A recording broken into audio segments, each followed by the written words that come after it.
Hey guys, this is Nathan and welcome to the Gaming 4. Today in this Unturned map review, I'm going to be covering a map called New Brunswick. This map was made by Cesspitsid and it was probably, or it has been probably, one of the best maps we have reviewed so far. And there are some very good reasons behind that. Now, hopefully you guys understand what's going to be happening in this review, so let's jump right into it. So to start us off, I just want to give an overview of how many points this map got and for what reasons. So on the screen you'll see the point values and how we doled them out. Also, it is to be noted that this is the highest score that any map has gotten in our map review series so far. So definitely a good map for you guys to check out, and let's get into why it is actually so good. So first of all, this map was actually playable. Now it seems weird that I say that, but the last two maps we played had some very big flaws to them, and it made the map almost not playable in a certain sense. In comparison to some of the other maps we've looked at, this one was very good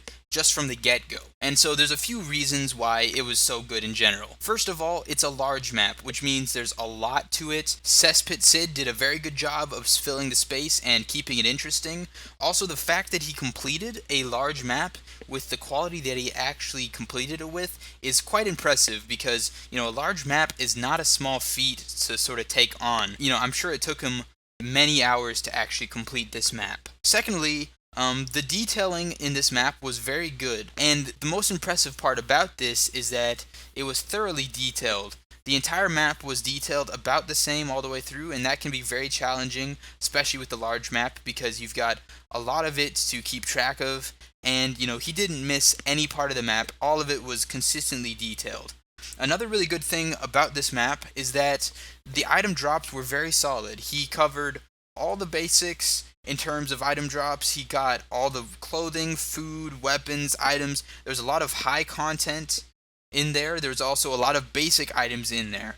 And with all of that combined, it makes for a very good survival. Another few good things that he did was he included a lot of new items and objects that have been released recently. He also used some pretty cool natural features for the landscape that really improved the map as well. Speaking of the natural side of the map, he also included a lot of good natural sort of areas of the map. Now, of course, you sort of have to have those because it is a large map, so you kind of need some filler, but his filler was well made, and there was a lot of cool, distinct natural areas of the map. He also included deer spawns and berries, so if you want to do more of a natural survival side to your survival, you can definitely do this on this map. Also, with the urban areas of his map, he had some good city design, and his overall map layout was very solid. He didn't clump any of the cities too closely together, and he spread out the interesting parts of the map pretty thoroughly throughout. So he did a good job of managing the amount of space he had as well. In terms of difficulty, this map was pretty decent. I mean, it was pretty much spot on, as you guys probably saw earlier. He got a 14 out of 15 in terms of challenge, which is pretty much spot on, and I'll mention the reasons why he didn't get full points for that a little bit later.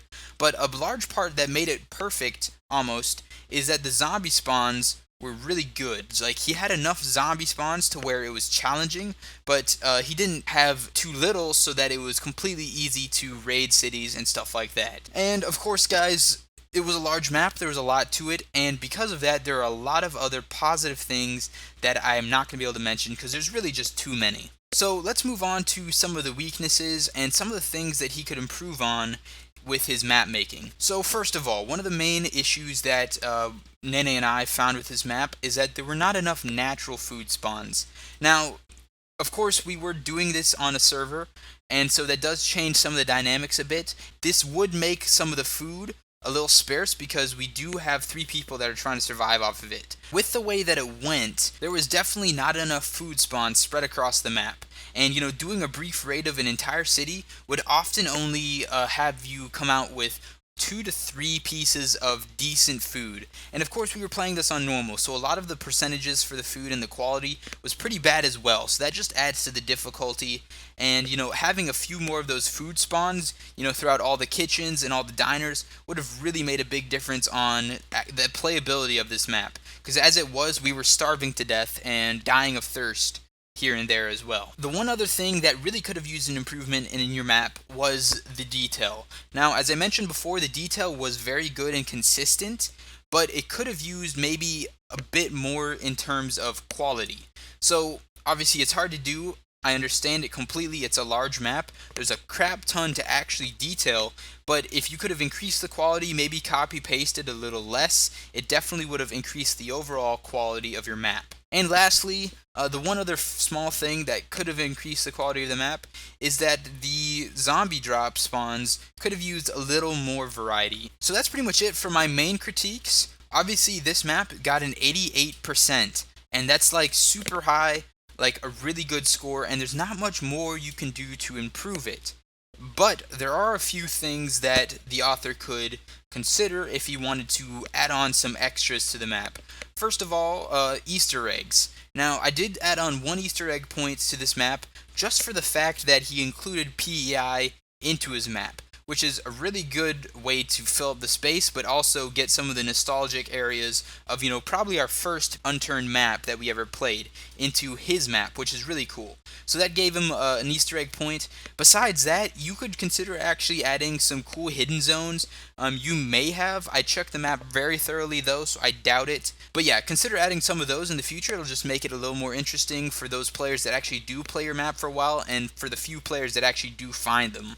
Also, one other thing that could have improved the map consistently and significantly is the use of NPCs. Now, I know of course that making quest lines and that sort of thing is not really possible at this point in time for map makers, but you could have at least used NPCs to have some sort of dialogue, maybe some shops, that sort of thing within your map, and that would have definitely improved the quality and made it a bit more interesting. So anyway guys, that's pretty much it for this map. Overall, great job. I would highly suggest it. It covered all the bases very well and it was very playable. Anyway guys, if you got any maps you want me to check out, please email us at thegaming4official@gmail.com and send me some maps, because we're looking to do some fan-made maps here pretty soon, or pretty much as soon as you guys send them to us. So anyway guys, thank you for watching this video. Please like it if you enjoyed it, and subscribe if you want to see some more. I will see you all later.